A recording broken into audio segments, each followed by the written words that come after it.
Hi guys, welcome to our video. I'm Johnoi, your president. I'm Debbie, your vice president. And together we make the team presidency. Woo! As president and vice president of Jesus Alive Fellowship Essex, we aim to obviously kind of lead the society and lead the execs and the committee to kind of make sure that we're ultimately performing our jobs and to make sure that you guys are intact with your relationship is intact with God.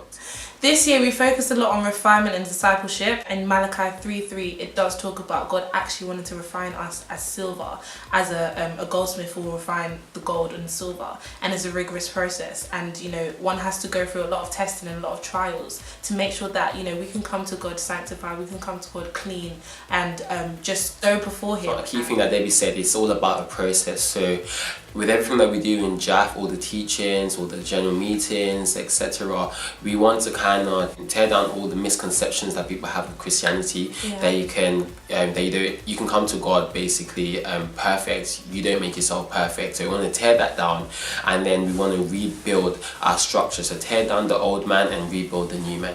So for the past couple of weeks we've been speaking about the power of placement, and with this teaching we really want to emphasize the fact that we're actually here for a reason, and it's not by coincidence that you find yourself in university, and more specifically in Essex University. With the power of placement, one thing that we preached upon was the fact that in our journey with God there's three different types of placement that we find ourselves in. So you have authoritative placement, and the example that I kind of gave with that was when Esther in the Bible was kind of placed as queen, and she was groomed, and God used her position to kind of help save the Jews. And you have the placements that build upon your character. So the example I gave of this was David in the cave of Absalom, where he had to go inside the cave to kind of help break away the different character flaws that he had to work on. And then finally you had identity placement. So this was the idea that God brings you on a journey where He can finally reveal your identity, your destiny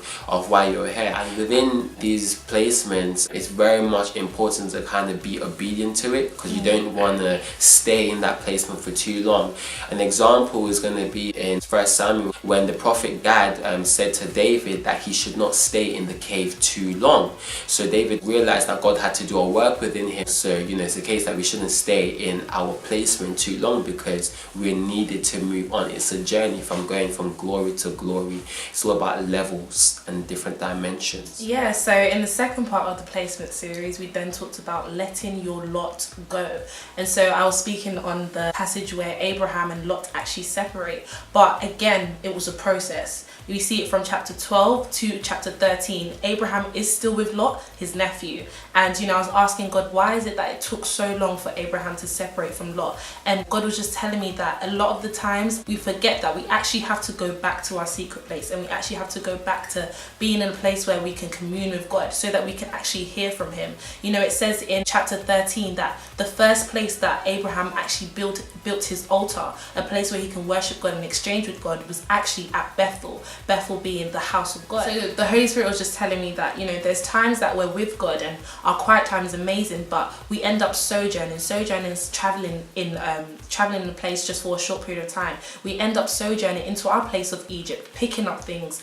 picking up emotions that we don't need, picking up dead friendships that we don't need. This distorts the voice of God, and so we're not able to actually hear from Him clearly. And so in chapter 13, when Abraham and Lot actually separate, then God reveals the full promise to Abraham and says, this is the land I've given you, not this is the land I'll show you, which was said in chapter 12. I was just talking about the fact that God actually wants us to let go of certain stuff that's holding us down, emotions that are holding us down, people that are holding us down, false doctrine that's holding us down, and actually just go back to Him and communicate with Him first and foremost before anything and everything.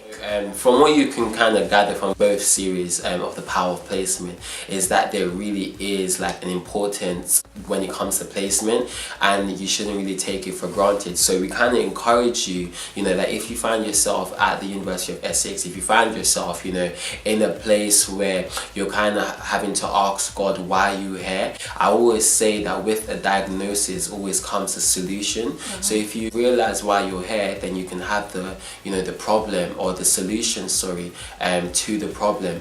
And in a place where, you know, if you're in university and it's easy for you to conform, what we do at JAF here is that we provide a way out option, that you do not have to conform, you do not have to go to this rave or this club or do this, you do not have to compromise on the integral values that God has placed inside of you.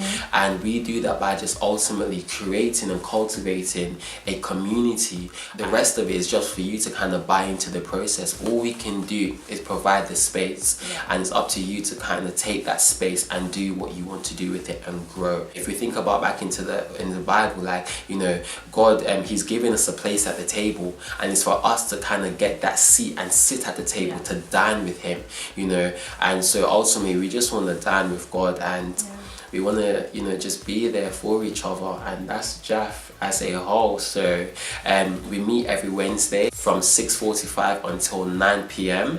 Follow us on all our social media outlets, so Facebook, Instagram, YouTube, Twitter at JAF Essex. Yeah, so that's JAF as a whole, and we'd love to see your faces there. We're all about fellowshipping with one another and being our brother and sister's keeper. So we'd love to see you every Wednesday, remember, 6:45, be there. Let's go. 3, 2, 1. Hi guys, welcome to our video. I'm Johnoi, your president. sorry, I didn't tell you. It's alright, okay. You can do that though. I'm Johnoi, your president. You're Debbie. Wait, sorry. Sorry, I'm actually sorry. Okay, last time, from the beginning.